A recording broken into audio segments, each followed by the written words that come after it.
نبی علیہ السلام نے فرمایا جب حج کا ارادہ ہو تو جلدی کرو، سستی اور تاخیر نہ کرو۔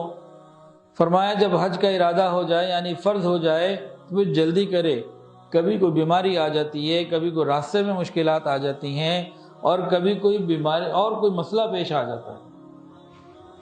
یہ جو راستہ گڑبڑ ہو جاتا ہے نا، یہ مجھے سمجھ میں نہیں آتی تھی فی زمانہ۔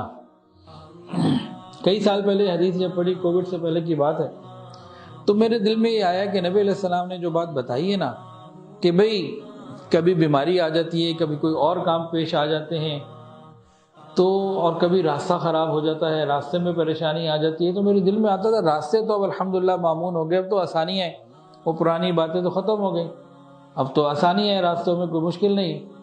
تو یہ خیال آتا تھا کہ اب یہ چیز اس درجے کی نہیں رہی راستے والی۔ تو جناب کووڈ آ گیا، وہ راستے ہی بند ہو گئے۔ تو آقا کی بات، ہر بات جو ہے نا وہ خوبصورت اور بہترین ہے اور قیامت تک کے لیے۔ حالات آ جاتے ہیں۔ اچھا جی، ایک آدمی کے اوپر حج فرض ہو گیا اور اس کے پاس پیسہ ہے، حج کر سکتا ہے، اور وہ ٹال دے، پتہ کیا ہوتا ہے؟ ذرا سن لیجئے۔ نبی علیہ السلام نے ارشاد فرمایا جو کوئی مرد یا عورت کسی ایسے کام میں بخل کرے، کنجوسی کرے جو اللہ کی رضا کا سبب ہو، اللہ تعالیٰ وہ مال کہیں اور ایسی جگہ لگوا دے گا جو اللہ کی ناراضگی کا ذریعہ بنے۔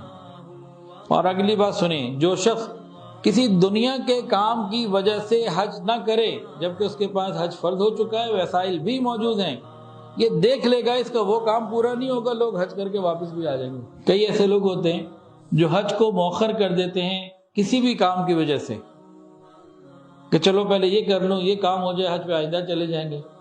ہوتا یہ ہے کہ ان کا وہ کام بھی نہیں ہوتا، اور حج کر کے لوگ اب تو 15 دن میں اور 28 دن میں واپس آ رہے ہیں، وہ مہینہ ان کا ایسے ہی گزر جاتا ہے۔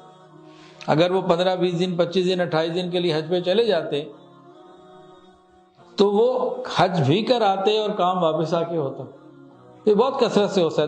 دوبارہ سن لیجئے، نبی علیہ السلام نے فرمایا اگر کوئی شخص کسی دنیا کے کام کی وجہ سے حج کو چھوڑ دے گا، وہ اپنی غرض پورا ہونے سے پہلے دیکھ لے گا کہ لوگ آ جائیں گے، اس کا کام ابھی پورا نہیں ہوا ہوگا، جو سوچ رہا ہوگا میرا میں نے یہ رہ کے یہ کرنا ہے۔ ارے کام اللہ کی طرف سے ہوتے ہیں، پھر اللہ تعالیٰ اس کا معاملہ ایسا کر دیتے ہیں کہ وہ ہوتا ہی نہیں۔